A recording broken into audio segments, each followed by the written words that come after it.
Greetings, great people, or great Abyssinian people. There is no doubt that white people still see Africans the world over as one big cash cow, and they have convinced local politicians all across the black world to go along with their program.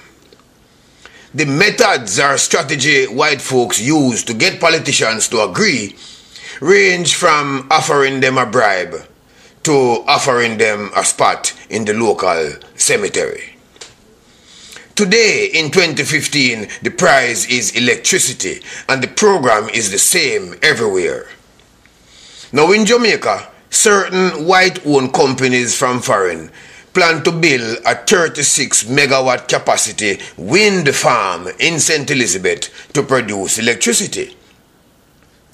The companies are International Finance Corporation, the IFC, the Overseas Private Investment Corporation, the OPIC, and the Canadian government.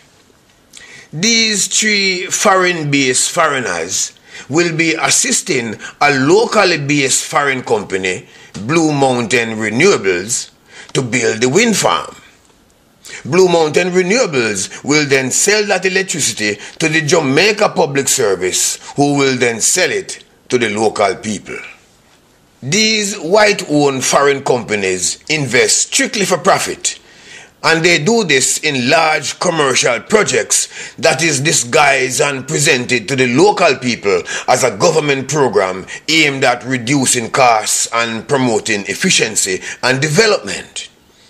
But in reality, they are nothing more than greedy capitalists using economic development as a face card for private investment. The choice of wind energy has nothing to do with costs. Wind energy, like regular electricity, will still have to be sent through wires by the power companies, and this way the consumer will still have a meter and would still get a bill based on their usage, whether the service is efficient or not. With solar power, the government should invest in producing solar panels locally and then rent the panels and the complete system to the homeowner. The result would be the opposite. The people of Jamaica would be very happy.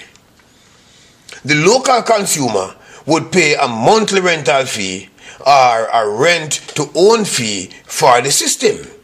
And since the sun is constant every day, they would now have an unlimited amount of energy, but without the meter. Their monthly fee would be based on the size of the system and not on the amount of energy that they use.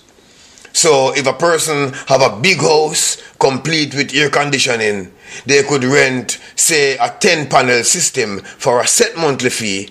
And if they only have a fridge and a few lights around the house, then maybe 2 panels could do the job for a smaller fee.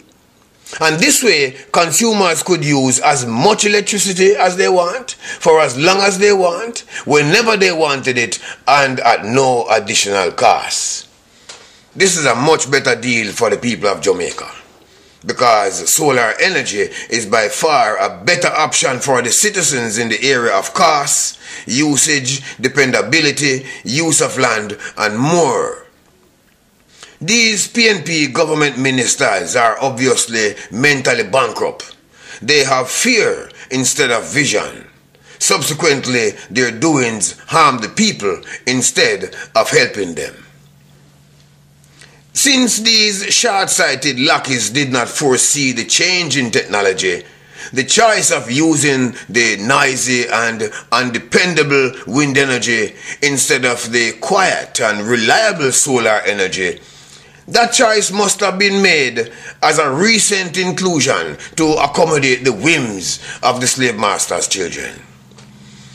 Today's PNP government of Jamaica do not represent the people, and that's why they spent nearly $5 million of the people's dollars to deport Abu Bakr, who is a black man from Trinidad. They deported him because they feared he might convince some Jamaicans to do what he did, which was to take over the corrupted government of Trinidad.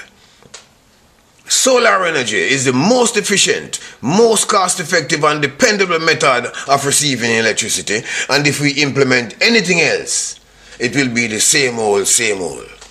Anything other than solar energy will only keep us tied to those gluttonous European capitalists who only see us as their cash cow. A share.